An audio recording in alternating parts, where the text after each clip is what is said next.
जी ने द्वारका बनाई। समुद्र के बीच में एक टापू था जिसका केवल एक गेट था, द्वारिका, एक द्वार की नगरी। और ये सोच करके वहाँ यदि इतनी दूर, पहले तो कोई आवेगा नहीं, ऐसे स्थान पर जा रहे हम और वहाँ कोई आवेगा युद्ध करने तो हम एक ही तरफ से उसका सामना कर सकते हैं, इसलिए एक गेट था उसका और बाकी तीन समुद्र था तीन तरफ। तो वहाँ श्री कृष्ण जी चले गए, अपना अधिकतर सारा ही जीवन वहाँ व्यतीत किया। यहाँ तो ज़्यादा से ज़्यादा 18 साल के 20 वर्ष के तक यहाँ रहे थे द्वारका में, और बाकी फिर लगभग 200 वर्ष तक जिए थे श्री कृष्ण जी, और बाकी का समय द्वारका में व्यतीत किया था उन्होंने। तो अब ये जो लोग अनजान संत ऋषि, ये गुरु नकली हमें भ्रमित करते हैं कि द्वारका का उस गोवर्धन की परिक्रमा करनी चाहिए और वृंदावन अवश्य जाना चाहिए, मथुरा में अवश्य जाना चाहिए, वहाँ हमारे भगवान ने लीला की है, उनके चरण कमल टिके हैं, वहाँ घूमा करते थे, स्नान किया करते थे। अरे श्री कृष्ण जी यहाँ तक 20 वर्ष रहे थे मथुरा में, बाकी 180 साल तो वहाँ रहे हैं द्वारका में, और वहाँ का नामो निशान मिट गया उस द्वारका को। इसलिए वहाँ खत्म की द्वारका, समुद्र में डूब गई श्री कृष्ण जी की मृत्यु के बाद, और यादों का विनाश हो गया था, आपस में लड़के मर गए थे, और जो बाकी शेष औरतें बची थी उनको अर्जुन ले आया था, सब खाली हो गई थी द्वारका। उसके बाद वो समुद्र ने डबो दी थी, अंदर चली गई। कारण यही था कि भगवान ने सोचा कि यहाँ आएंगे फिर ये धक्के खान द्वारका में इतनी दूर, इसलिए उसका नामो निशान मिटवा दिया था। अगर आज द्वारका होती तो ये नकली कहते द्वारका में भगवान रहे थे, वहाँ जाया करो, वहाँ बहुत पुण्य होता है। उस द्वारका में तो सत्यानाश होया था, सारे यादव कटका मर गए थे वहाँ पर। आज भी जाते हैं वहाँ बहुत से श्रद्धालु। तो कहने का भाव यह है कि जब तक आत्मज्ञान बिना नर भटके, इस तत्व ज्ञान बिना नर भटके, कदे मथुरा कदे काशी। फिर श्री कृष्ण जी का फिर कैसे अंत हुआ? श्री कृष्ण जी के सामने पूरा यादव कुल आपस में लड़का मर गया, पोते पड़पोते रिश्तेदार सब आपस में कट कर मर गए। और वो सारा सांग देख कर, वो सारा अनर्थ देख कर जब श्री कृष्ण जी की मृत्यु हुई, एक परिवार के सामने एक आधे की मृत्यु हो जाती है, उसका कलेजा फट जाता है, रो रो के पागल हो जाता है इंसान। तो पुण्यात्माओं, आज तक हमें सत्यनारायण कथा नहीं मिली थी, और ये सत्य कथा है। सत्यनारायण का अर्थ है सच्चा भगवान, और सच्चे भगवान की सच्ची कहानी, सच्ची कथाएं। तो प्रसंग चल रहा है कि परमात्मा ने बताया कि तुम जब तक जन्म और मृत्यु के अंदर हो, सुख नहीं हो सकता, शांति नहीं हो सकती। अब इंद्र सोचता है ब्रह्मा विष्णु महेश सुखी होंगे। अब इन ब्रह्मा विष्णु महेश की आप देख रहे हो, श्री राम की, श्री विष्णु जी की, श्री कृष्ण जी की कैसे दुर्गति हुई। श्री कृष्ण यानी ब्रह्मा विष्णु महेश सोचते हैं कि परमात्मा कोई और है, हम सुखी नहीं है। अब प्रसंग चल रहा है कि सत्यनारायण कथा जो है, सत्यनारायण का अर्थ है अविनाशी परमात्मा। ब्रह्मा विष्णु महेश ये सत्यनारायण नहीं है। श्री विष्णु जी को हम सत्यनारायण जानकर किसकी कथा सुना और सुनाया करते थे, सुनते और सुनाते थे। आपको दिखाते हैं कि श्री ब्रह्मा जी, श्री विष्णु जी, श्री शिव जी ये सत्यनारायण नहीं थे, अविनाशी भगवान नहीं थे, ये नाशवान थे, इनकी जन्म मृत्यु होती थी।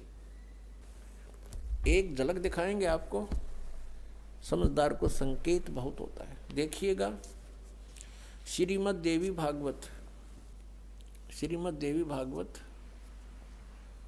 गीता प्रेस गोरखपुर से प्रकाशित है। इसके संपादक हैं हनुमान प्रसाद पोदार, चिमन लाल गोस्वामी। ये कहाँ से मुद्रित है? प्रकाशक एवं मुद्रक हैं गीता प्रेस गोरखपुर, गोविंद भवन कार्यालय कोलकाता का संस्थान। इसका एक थोड़ी सी झलक दिखाते हैं। 123 पृष्ठ, तीसरा स्कंध। ये 123 पृष्ठ है। ये तीसरा स्कंध। भगवान विष्णु, श्री विष्णु जी अपनी माता दुर्गा की स्तुति करते हुए बता रहे हैं, तुम शुद्ध स्वरूपा हो, ये सारा संसार तुम इसे उद्भासित हो रहा है। मैं ब्रह्मा और शंकर हम सभी तुम्हारी कृपा से विद्यमान हैं। हमारा आविर्भाव और तिरोभाव हुआ करता है। आविर्भाव माने जन्म और तिरोभाव माने मृत्यु। हमारा तो जन्म और मृत्यु हुआ करता है। केवल तुम ही नित्य हो, जगत जननी हो, प्रकृति और सनातनी देवी हो। ये प्रकृति दुर्गा को कहते हैं, ये भी ध्यान रखना। ये गीता जी में काम आओगा आपका। भगवान शंकर बोले, देवी यदि महाभाग विष्णु तुम्ही से प्रकट हुए हैं तो उनके बाद उत्पन्न होने वाले ब्रह्मा भी तुम्हारे बालक हुए। फिर मैं तमोगुणी लीला करने वाला शंकर क्या तुम्हारी संतान नहीं हुआ? अर्थात मुझे भी उत्पन्न करने वाली तुम ही हो। ये स्पष्ट हो गया। शंकर भगवान कहता है कि मैं जब ब्रह्मा भी आपसे उत्पन्न हुआ तो उसके बाद मेरी उत्पत्ति हुई, क्या मैं आपका बच्चा नहीं हुआ? मुझे भी उत्पन्न करने वाली तुम ही हो। शिवे संपूर्ण संसार की सृष्टि करने में तुम बड़ी चतुर हो। ये शिवे उसी को बोलते हैं, दुर्गा को। इस संसार की सृष्टि, स्थिति और संहार में तुम्हारे गुण सदा समर्थ हैं। उन्हीं तीनों गुणों से उत्पन्न हम यानी ब्रह्मा, विष्णु एवं शंकर, रजगुण ब्रह्मा, सतगुण विष्णु, तमगुण शिव जी, शंकर भगवान नियमानुसार कार्य में तत्पर रहते हैं। अब इस पवित्र पुराण ने, इस श्रीमद् देवी भागवत पवित्र पुराण ने 4 कंसेप्ट क्लियर कर दिए। एक तो ये कि ब्रह्मा विष्णु महेश नासवान है, इनकी जन्म मृत्यु होती है, ये सत्यनारायण नहीं है। और दूसरा ये हो गया कि दुर्गा इनकी माता है तीनों की। तीसरा ये हो गया कि रजगुण ब्रह्मा, सतगुण विष्णु, तमगुण शिव जी। और चौथा कंसेप्ट ये क्लियर हो गया कि ये केवल नियमित कार्य ही कर सकते हैं, यानी जिसके भाग्य में जो कुछ लिखा है उतना ही दे सकते हैं। दुख है तो दुख ही देंगे, ये उसमें परिवर्तन नहीं कर पाओगे। और सुख है आपके भाग्य में तो उसको भी यदि आप इनकी भक्ति करते हो तो निर्बाध दिला देंगे। लेकिन ये कर्म, आपके कर्म में दुख है तो उसको परिवर्तन नहीं कर सकते।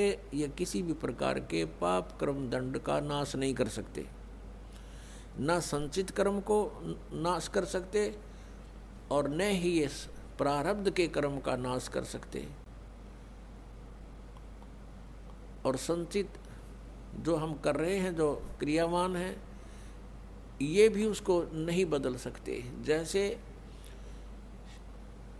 महाभारत का युद्ध हुआ, श्री कृष्ण जी ने बहुत कोशिश की, यानी विष्णु जी ने, कि ये युद्ध ना हो। उनकी 100 प्रयत्न करने पर भी युद्ध होकर ही रहा। तो जो क्रियावान कर्म थे वह भी ना बचे, उनको भी नहीं चेंज कर सके। नित कितना अनर्थ हुआ, करोड़ों व्यक्ति मारे गए। वो सारा पाप पांडवों के सिर पर रखा गया।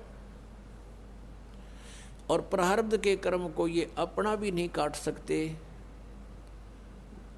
प्रारब्ध तो दूसरों का नहीं कैसे काटेंगे। जैसे श्री राम रूप में श्री रामचंद्र जी ने सुग्रीव के भाई बाली को मारा था, धोखा देकर वृक्ष की ओट लेकर तीर मारा था। उसका भी बदला देना पड़ा, वो भी कर्म दंड भोगना पड़ा। उसके प्रारब्ध में लिखा गया वो कर्म श्री कृष्ण रूप में। जो बाली वाली आत्मा थी वो तो एक शिकारी बना और श्री राम वाली आत्मा श्री कृष्ण बने। और श्री कृष्ण जी का वध विषाक्त तीर यानी जहर से बुझे हुए तीर मार कर उस एक शिकारी ने उनका वध किया। तो उनका अपना भी कर्म भोगना पड़ा उन भगवानों को, जिनकी हम गुण गाया करते थे, जिनको सर्वशक्तिमान बताया करते थे, तो वो भी सर्वशक्तिमान नहीं पाए, ये अविनाशी भी नहीं पाए, क्योंकि इनकी जन्म मृत्यु होती है।